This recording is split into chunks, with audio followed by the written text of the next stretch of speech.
नमस्कार दोस्तों, मेरे इस मंच पर मैं अभिसार शर्मा आपका स्वागत करता हूं इस अपील के साथ कि मेरे इस चैनल को सब्सक्राइब कीजिए और हां, उस बेल आइकन को जरूर दबाइए ताकि जैसे ही कोई शो करूं सीधे आपके मोबाइल फोन्स तक पहुंच जाए।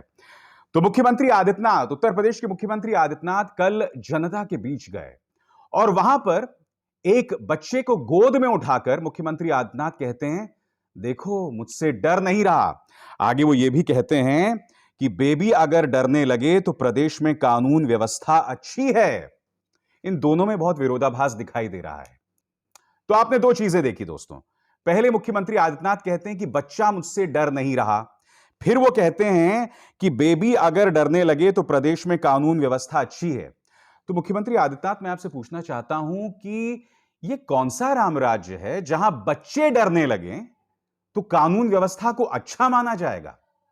और अगर आपने पहली बात जो कही कि भैया देखो मुझसे डर नहीं रहा, हो सकता है कि स्लिप ऑफ टंग हो गया हो। आप दरअसल यह कहना चाह रहे हो कि देखो बच्चा मुझसे डरता नहीं है, इसका मतलब लॉ एंड ऑर्डर अच्छी है। अब आपके मैं इस तर्क को भी मान लूं तो इसके बाद क्या हुआ? अब मुझे बताइए मुख्यमंत्री महोदय, अब जबकि ये बच्चा रो रहा है तो क्या हम मान लें कि उत्तर प्रदेश की कानून व्यवस्था बदतर है? दुख की बात यह है दोस्तों कि भारतीय जनता पार्टी वोटों की सियासत में इस कदर बौखला गई है कि अब उन्हें छोटे छोटे बच्चों से सर्टिफिकेट चाहिए लॉ एंड ऑर्डर की। और यहां पर तो उस बच्चे ने पूरी तरह से सर्टिफिकेट दे दिया है। मुख्यमंत्री की गोदी में आते ही वो रोने लगा। इसका क्या मतलब माना जाए? इसका मतलब मुख्यमंत्री की गोद में आके अगर बच्चा रो रहा है तो आप ही के तर्क से मुख्यमंत्री, क्या लॉ एंड ऑर्डर बहुत खराब है? आपको अगर सर्टिफिकेट चाहिए मुख्यमंत्री, तो मैं आपको बताता हूं आपको किसके पास जाना चाहिए। आपको हाथरस की उस गुड़िया के मां बाप के पास जाना चाहिए जिसको रातों रात आपके प्रशासन ने जला दिया था, उसके शव को। वो गुड़िया जिसके साथ दुष्कर्म, उसके बाद में उसकी हत्या हुई थी। परिवार रोता रहा कि बच्ची को हल्दी तो लगाने दो, हम उसकी शादी नहीं करवा पाए, कम से कम उसे हल्दी तो लगाने दो, रुखसत करने दो। आपने वो तक नहीं करने दिया। आपका डीएम बैठ के उस परिवार को धमका रहा था कि आज तो मीडिया है, कल ये मीडिया चली जाएगी, तब तुम क्या करोगे? अगर लॉ एंड ऑर्डर जानना है तो उस 50 साल की महिला के परिवार से पूछिए जिसे एक पुजारी और उसके कुछ लोगों ने किडनैप कर लिया था, मंदिर में जाके उसके साथ दुष्कर्म किया और फिर उसकी हत्या करके उसके परिवार के दरवाजे पर फेंक दिया था। लॉ एंड ऑर्डर जानना है तो जानिए अल्ताफ के परिवार से। 21 साल के अल्ताफ को आपकी पुलिस लेकर गई थी और फिर उसकी लाश लौटी। और आपके जो सुपरिंटेंडेंट ऑफ पुलिस कह रहे थे कि उसने अपने जैकेट के फीते से फांसी लगा लिया, वो टोटी जो सिर्फ 1 या 1.5 फुट पर थी। आपकी पुलिस की क्या हालत है? जब गैंगस्टर विकास दुबे पकड़ा जाता है तो रास्ते में ही गाड़ी पलट जाती है। आपके कई अंध समर्थकों ने तालियां बजाई थी कि देखा, गैंगस्टर के साथ ऐसा होना चाहिए। मगर उसी गैंगस्टर ने कुछ पुलिस वालों के साथ मिलकर मेरे पुलिस, उत्तर प्रदेश पुलिस के 8 जवान शहीद कर दिए थे। आप ही का एक पुलिसकर्मी, एक डीएसपी लगातार गुहार लगाता रहा कि देखिए विकास दुबे की सांठगांठ किस तरह से थाना इंचार्ज के साथ है, किसी ने उसकी बात नहीं सुनी। यह है आपका लॉ एंड ऑर्डर। अगर विकास दुबे बच जाता और वो जिंदा लौटता तो हो सकता है कुछ सफेद पोशों के राज खुल जाते, मगर उसको खामोश कर दिया गया गाड़ी पलटने के नाम पर। लॉ एंड ऑर्डर को लेकर क्या हालत है मुख्यमंत्री आदित्यनाथ, आपको इलाहाबाद हाईकोर्ट का रुख करना पड़ेगा। जानना पड़ेगा कि बार बार इलाहाबाद हाईकोर्ट ने आपको क्या कहा है। लॉ एंड ऑर्डर जानना चाहते हैं तो कृपया उन्नाव जाइए, उस लड़की से पूछिए। पहले कुलदीप सिंह सेंगर ने उसका बलात्कार किया और फिर अगले 2 सालों में उसके पूरे परिवार को किसी ना किसी तरीके से सब मर गए। थाने में जब उसका पिता गया था अपनी बेटी की इज्जत की दुहाई देते हुए, तो उसी थाने में उसकी मौत हो गई थी। लॉ एंड ऑर्डर ये होता है मुख्यमंत्री, बच्चों से सर्टिफिकेट मत। मगर दोस्तों ये अंदाजे बयां है मुख्यमंत्री आदित्यनाथ का। एक खबर देखिए दोस्तों, इन्होंने अपनी पीठ थपथपाई थी कि किस तरह से टाइम मैगजीन में मुख्यमंत्री आदित्यनाथ की तारीफ हुई है। ये देखिए दोस्तों, अभी भी वो ट्वीट लगा हुआ है मुख्यमंत्री आदित्यनाथ का, hang in there, better times are ahead, innovate covid management model. तारीफ की जा रही है कि मुख्यमंत्री आदित्यनाथ ने किस तरह से तारीफ की।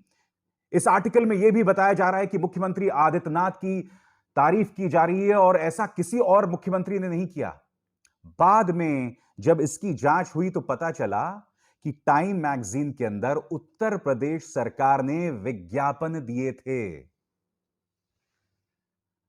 आपकी गाढ़ी कमाई, जनता की गाढ़ी कमाई, यानी कि आपकी जेब से पैसा निकाल के वही पैसा जो है विज्ञापन के तौर पर दिया जा रहा है टाइम मैगजीन को और अन्य गोदी मीडिया को। मगर ये पहली बार नहीं है। आपको याद होगा जब आजमगढ़ में अमित शाह की रैली थी तो उस रैली में क्या हुआ था मित्रों? 40 लाख रुपए आकस्मिक फंड से निकाले गए थे। याद है या भूल गए आप? वो आकस्मिक फंड जिसका इस्तेमाल होता है इमरजेंसी के दौरान, आपदा से लड़ने के लिए, बीमारियों से लड़ने के लिए, आतंकवाद से लड़ने के लिए वहां से पैसा निकाल लिया था सिर्फ इसलिए क्योंकि इनको भीड़ जुटानी थी। और लगातार इस तरह से हो रहा है। 2 और मिसालें मैं आपको देता हूं। ये देखिए दोस्तों, इन्होंने यह विज्ञापन छापा है और इस विज्ञापन में लगातार कहा जा रहा है कि बुंदेलखंड को सौगात, भामवती बांध परियोजना, ललितपुर की 3800 हेक्टेयर भूमि होगी सिंचित, 20 गांव के 8062 किसानों को मिलेगी सिंचाई की सुविधा। अब इस तस्वीर की जब पड़ताल हुई तो पता चला कि यह तस्वीर दरअसल कृष्णा नदी पर बने श्री सैलम बांध की है जो तेलंगाना आंध्र प्रदेश सीमा पर स्थित है। यानी कि इनके पास अपनी उपलब्धियां भी नहीं गिनाने के लिए। जो बांध बताया, बुंदेलखंड का बांध बताते, वो दरअसल निकला तेलंगाना का। और आपको याद होगा कुछ दिनों पहले की बात है जब इन्होंने एक विज्ञापन छापा था कि देखिए साहब, उत्तर प्रदेश के अंदर कैसे कैसे फ्लाईओवर हैं। इंडियन एक्सप्रेस में वो विज्ञापन छपा था और उसके अंदर जो तस्वीर थी वो उत्तर प्रदेश की नहीं थी, वो तस्वीर थी कोलकाता की। पश्चिम बंगाल का फ्लाईओवर इन्होंने उत्तर प्रदेश का बता दिया था।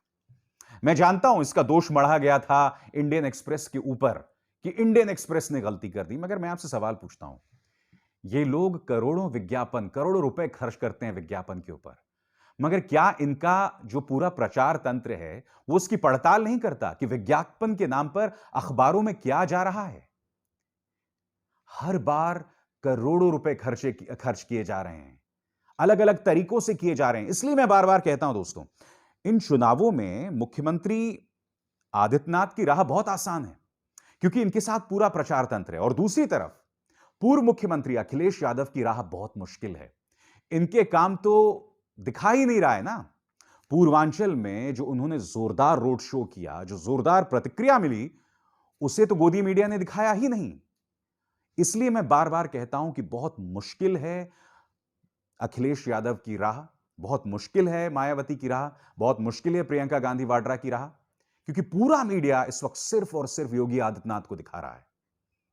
और मुख्यमंत्री आदित्यनाथ की पोल कोई और नहीं बल्कि उनका झूठा प्रचार तंत्र खोल रहा है, बल्कि वो छोटा बच्चा खोल रहा है जो उनकी गोद में आया और फिर रोने लगा।